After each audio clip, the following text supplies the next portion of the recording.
अस्सलाम वालेकुम viewers, rich Pakistan का नया एपिसोड लिए मैं हूं आपका मेजबान अब्दुल रहमान। आइए डिस्कस करते हैं आज की दो इंटरेस्टिंग न्यूज़। पाकिस्तान और रूस ने नई स्टील मिल्स लगाने पर इत्तेफाक कर लिया है। इससे पहले मुल्क में एक डिबेट जारी थी कि मौजूदा स्टील मिल को रिवाइव करना है या इसकी जगह नई स्टील मिल लगानी है या कुछ पुराना हिस्सा इस्तेमाल में रखना है और कुछ नई एडिशंस करनी है। अब जो फैसला किया गया है ये मुकम्मल तौर पर नई स्टील मिल लगाने के लिए किया गया है। इससे आपसे डिस्कस करेंगे। जबकि आज की दूसरी खबर, पाकिस्तान की मोटरवेज और नेशनल हाईवेज के ऊपर कमर्शियल फ्रूट फार्मिंग का कॉन्सेप्ट अप्रूव किया गया है। अब लोग मोटरवेज के इर्द गिर्द मौजूद खाली पड़ी ज़मीन लीज पर लेकर वहाँ पर मुख्तलिफ़ किस्म के फ्रूट्स उगा सकते हैं, ख़ुद भी मुनाफा कमा सकते हैं, माहौल को भी फ़ायदा दे सकते हैं और एक अच्छा इनिशिएटिव है। इसे प्रोग्राम के दूसरे से डिस्कस करेंगे, लेकिन पहले चलते हैं आज की सबसे अहम खबर की तरफ। पाकिस्तान और रूस ने नई स्टील मिल्स लगाने पर इत्तफाक किया है। Special assistant by prime minister Haroon Akhtar Khan और रूसी मनसब ने इस बात पर इत्तफाक किया और एक जॉइंट वर्किंग ग्रुप बनाने का ऐलान किया है। अब ये जो नई स्टील मिल्स है ये मौजूदा स्टील मिल्स में मौजूद खाली पड़ी 700 एकड़ ज़मीन पर बनेगी। याद रहे, पुरानी पाकिस्तान स्टील मिल्स 18,600 एकड़ रकबे पर मुहित है। उसमें से 10,390 एकड़ पर तो स्टील मिल का पूरा इंफ्रास्ट्रक्चर है, जबकि 8,070 एकड़ के ऊपर वहाँ पर हाउसिंग कॉलोनी है। तो जो स्टील मिल का 10,390 एकड़ रकबा था उसमें से 700 एकड़ रकबा मुख्तस किया गया है नई स्टील मिल के लिए। अब दुनिया के अंदर जो स्टील मिल्स आ रही हैं वो कॉम्पैक्ट हैं लेकिन ज़्यादा प्रोडक्शन देती हैं। अब इसके ऊपर जो लागत आएगी तकरीबन 2 से 3 बिलियन डॉलर्स की लागत आएगी। देखना ये है कि ये लागत सारी रूस लगाता है या पाकिस्तान कुछ बियर करता है या कुछ 50-50 होता है। पाकिस्तान एक ऐसा मुल्क है जिसके पास खाम लोहे के ज़खायर 1.88 अरब टन है, लेकिन बदकिस्मती देखिए हम हर साल 4 अरब डॉलर्स का आयरन स्टील इंपोर्ट करते हैं। इसके अंदर जो नया फर्निश्ड हालत में होता है, फिनिश्ड हालत में होता है आयरन स्टील, वो भी शामिल है और जो स्क्रैप है वो भी शामिल है। कैसी बदकिस्मती है कि मुल्क में मौजूद वाहिद इंटीग्रेटेड स्टील मिल जिसे हम पाकिस्तान स्टील मिल्स के नाम से जानते हैं उसे बंद हुए 10 साल मुकम्मल हो गए हैं।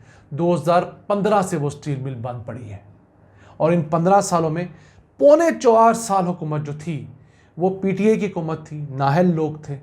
लेकिन उसके अलावा जो 6.25 साल हुकूमत रही पीएमएलएन की, पीडीएम-1 और पीडीएम-2 की, जिनका जद्दी पुश्ती काम ही यही लोहे का था, जिन्हें लोग लोहारों के नाम से जानते हैं, वो लोहार हुक्मरान भी हमारी इस स्टील मिल को ठीक ना कर सके। याद रहे, दुनिया की हर इंडस्ट्री का जो बैकबोन है उस स्टील मिल को कहा जाता है। लेकिन हम दुनिया के अंदर बेहतरीन मिसाइल बना सकते हैं, हम दुनिया के बेहतरीन तैयारे बना सकते हैं, लेकिन अपनी स्टील मिल ठीक नहीं कर सकते।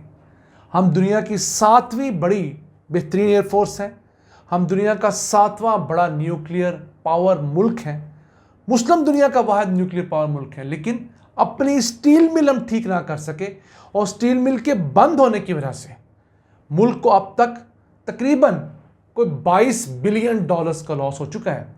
जी हाँ, इन 10 सालों में हम लोगों ने जो आयरन और स्टील इंपोर्ट किया है वो कोई 22 बिलियन डॉलर्स का है। अगर हमारी स्टील मिल चल रही होती तो हमें ये 22 बिलियन डॉलर्स ज़ाया ना करने पड़ते, इंपोर्ट पे खर्च ना करने पड़ते।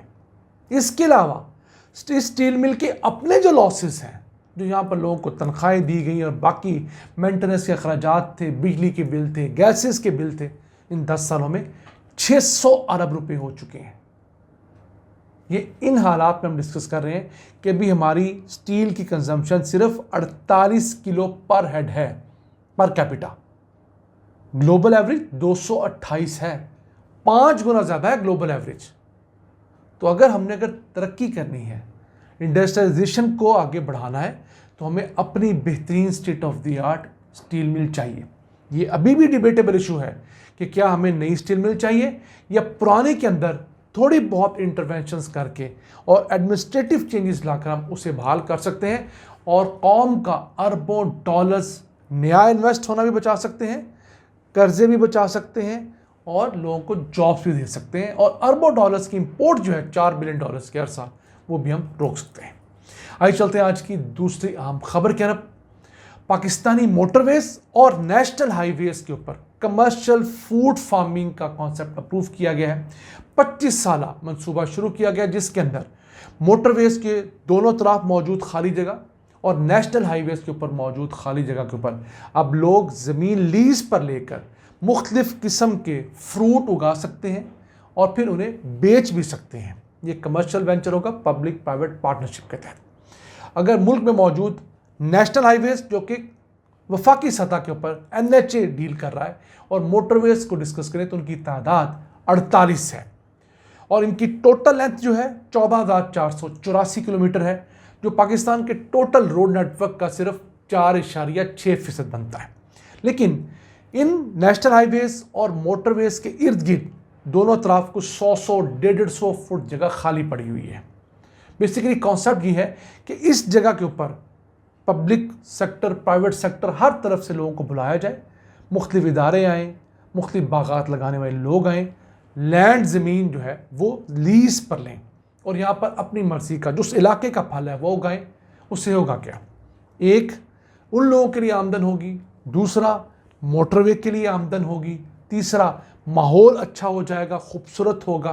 कल को हम ये तमाम एरियाज़ कार्बन क्रेडिट के तौर पर भी इस्तेमाल कर सकेंगे।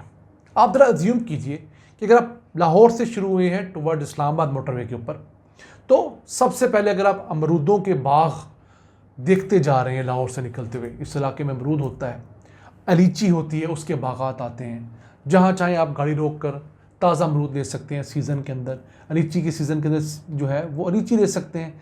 आगे चलते जाएं आप, फिर आपको भलवाल वाले इलाके के अंदर किन्नो बेहतरीन मिलेगा, वहाँ पर किन्नो के बागात लग सकते हैं। आगे चले जाएं आप कलर खार वाले साइड पर, वहाँ पर जैतून लग सकता है। फिर अगर लाहौर से टूवर्ड्स मुल्तान जाते हैं तो वहाँ पर अमरूद के साथ इसके साथ साथ आप जामुन के बागात लगा सकते हैं। आगे जाकर मुल्तान वाली साइड पर आप आम के बागात लगा सकते हैं। खैर पख्तूनख्वा में चले जाएं तो आप आड़ू लगा सकते हैं। ये तो मैं चंद चीज़ें आपसे बात कर रहा हूँ। इसके अलावा बहुत सारे फ्रूट्स ऐसे हैं जो इन मोटरवेज और नेशनल हाईवेज के इर्द गिर्द लगाए जा सकते हैं।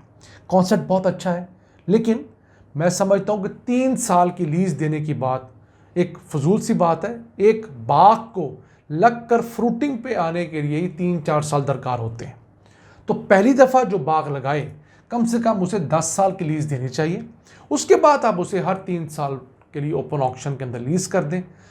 बेहतर आपको रेवेन्यू मिलेगा, आपको उस इलाके के अंदर बहुत अच्छा व्यू मिलेगा, जो लोगों का ट्रैवल एक्सपीरियंस है वो शानदार हो जाएगा, और पाकिस्तान दुनिया के नक्शे पे एक नए सॉफ्ट इमेज के साथ आएगा, जिसकी मोटरवेज, नेशनल हाईवेज फ्रूट से लदी होंगी और मुकामी लोगों को बेहतरीन सस्ता फ्रूट मिलेगा, गरीब लोगों को बहुत सस्ता फ्रूट मिलेगा, लोगों की न्यूट्रिशन वैल्यू बेहतर होगी। नाज़रीन, इस कॉन्सेप्ट को हम बहुत अरसे से एडवोकेट कर रहे थे। मैं ज़ाती तौर पर पिछले 15-18 साल से इसके मुतालिक आवाज़ उठा रहा था। हमारे दोस्त हैं मियाँ गफ्फार साहब, वो इस पर आवाज़ उठा रहे थे। तो अच्छा अप्रूव हुआ है, इसको आगे बढ़ना चाहिए। अपने मेज़बान अब्दुल रहमान को इजाज़त दीजिए। अल्लाह ने के बाद।